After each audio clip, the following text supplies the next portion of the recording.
Hey, Bro Workman here. Today we're talking teams, and today we're going to talk about how to leverage other people's time so that you can actually get your life back. Creating leverage is what it's all about. You know, starting a business and being in business doesn't mean you have to take on more responsibility, more work, and work more hours. Oftentimes entrepreneurs start their business because they wanted to be able to have more flexibility in doing things, but after being in business for a few years, they realize they have less time because they've taken on so much of the work. So how do you use and create leverage?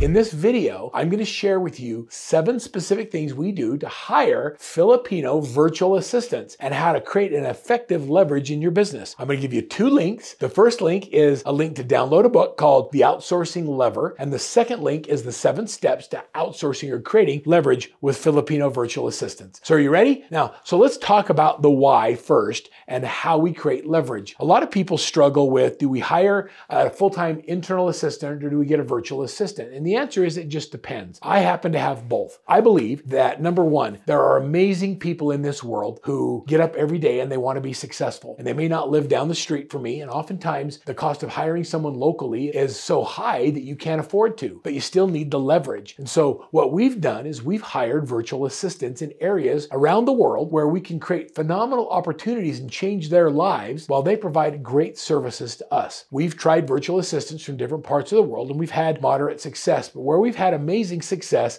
is in the Philippines. What we found with Philippine virtual assistants, and there's good and there's bad, but the good is they're amazing people. They genuinely care about our clients like we do. Number 2 is they speak great English, so they're bilingual. They speak whatever dialect they're from, as well as they speak good English. Now, not every virtual assistant speaks great English, but during the interview process, we're able to identify the ones who do. The next thing that has really been an unintended benefit is because we work on different times of the clock, when we give them assignments and things to do at the end of our day, they work through the night, our time, but during the day, their time, we get up in the morning and the work is done. And so we don't lose productive daylight, and so things get done faster and more timely for our clients. So there's a lot of advantages to having virtual assistants. So why do we do that? So do you ever feel like you're out of time? You feel like at the end of the day, you're just tired and you're worn out doing activities and things that you don't necessarily should have been doing? A lot of times we relate that to fake work. So how do you determine what you should focus on and what you should not focus on? In a previous video, we talked about the daily success habits tracker. And in the left-hand side of that column, I asked you to write down in 30-minute increments what you spend your time doing. Now, let me tell you how to figure out whether or not you should hire an assistant or virtual assistant. Put next to the column $100 per hour. And then in all of those 30-minute increments, what I'd like you to do is just put a yes or a no. Would you be willing to pay someone $100 an hour to do that task? If the answer is no, you shouldn't be doing it yourself. Think about it. So if you can outsource it for less than $100 an hour, you're going to be able to find yourself in a position to do the things that generate a higher return on your time. Here's what we do with our virtual assistants. Workman Success has currently 16 virtual assistants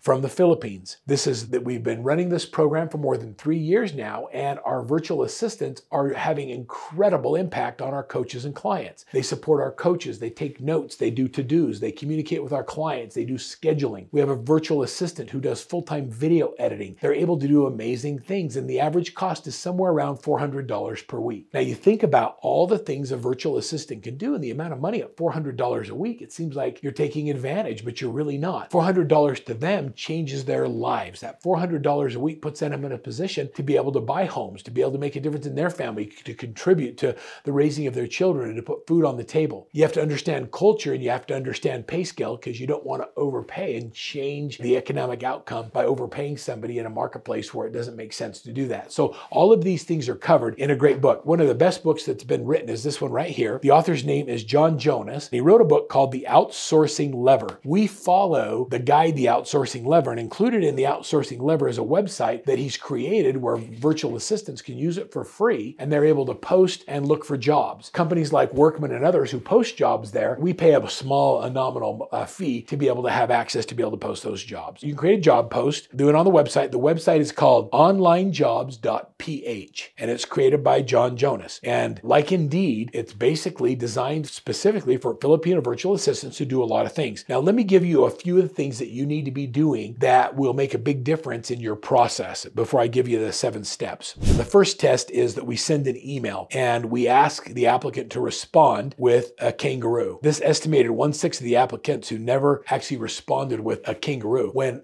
someone's applying for a virtual assistant job, you have to make sure that they can understand English and that they can do the research and that they can actually respond with the thing that you're asking for. It's a simple test that eliminates a lot of the early applicants that don't have the ability to be able to follow directions. The next thing is you're going to get a lot of people responding, and so we use a series of emails to whittle them down, and then we interview them. Once applicants go through the test, we schedule a Zoom interview, and we do contracts, we do agreements, we have payment information, all of that is disclosed, and then we pull the trigger. Clear communication, and you have to create an environment where they are encouraged to ask questions when they don't understand everything. Filipinos have a culture of not wanting to ask questions. They feel bad if they have to ask a question, so you have to encourage and let them know that it's not a bad thing. If they don't know, it's okay to ask questions, and that you're going to pour into them and you're going to help develop them and become great at the role. And so make sure that they're not letting you down by asking questions. The next is to treat them well. Now, you think that that's a given, that people just treat people well. Just because you're paying them a wage that is less than you would pay somebody here from the States doesn't mean that you should treat them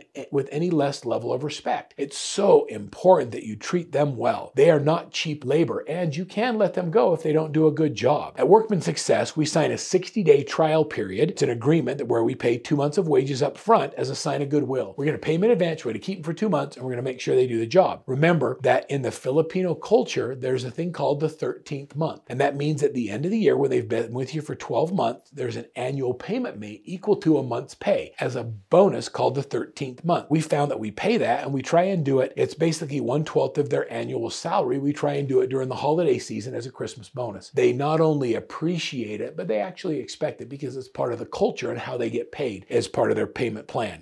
Next thing is I'm going to give you, just real quick, let me give you the 7 steps that we use, and then I'm going to give you a free download. So right here at the bottom, if you just stay to the very end here, I'm going to give you the 7 steps to hiring Filipino virtual assistants that we use at Workman Success Systems to hire the 16 virtual assistants that we currently have employed that are doing a great job for us. So number 1 is decide what you want them to do. Be really clear in what the job description is. Number 2, narrow down your candidates. Interview lots of them. Do go through a series of testing and process to narrow down the candidates. Number 3, email your candidates. Sometimes it takes 1 to 10 emails of communication to eliminate or get down to the few people that have a good chance of being successful in that role. Number 4, the people who respond deserve to be interviewed. So make sure you interview them. They've responded, they've jumped through the hoops. Give them the courtesy of a Zoom interview and have a conversation with them. You may be surprised. Once you've interviewed the people, then offer them the job. Be really clear that this is a job offer and what the expectations of the role is, and then give them their first task. So when you give them the job, give them a task, have them do the task, and then have them return a report, and you give them feedback so they know they can do the job and what the communication style is of their direct supervisor. And then last is,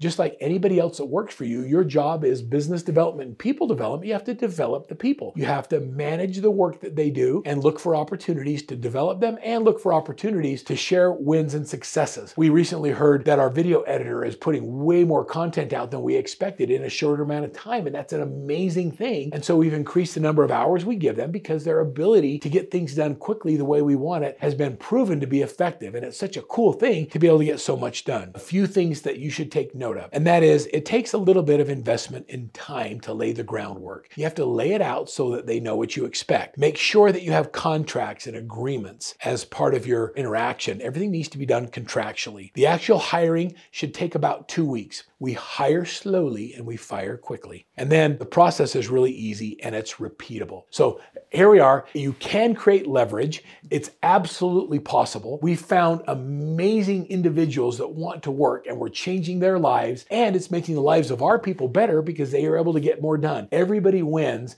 in the relationship of hiring virtual assistants. So download the free resource. It's a free PDF on the 7 steps to successfully hiring and working with Filipino virtual assistants. There's a link to the onlinejobs.ph where you can post your jobs, and then we're going to give you a link to John Jonas's book, The Outsourcing Lever. Good luck with you as you learn to create leverage in your business. There's amazing people out there, and I hope that you'll give them an opportunity and change their lives as well.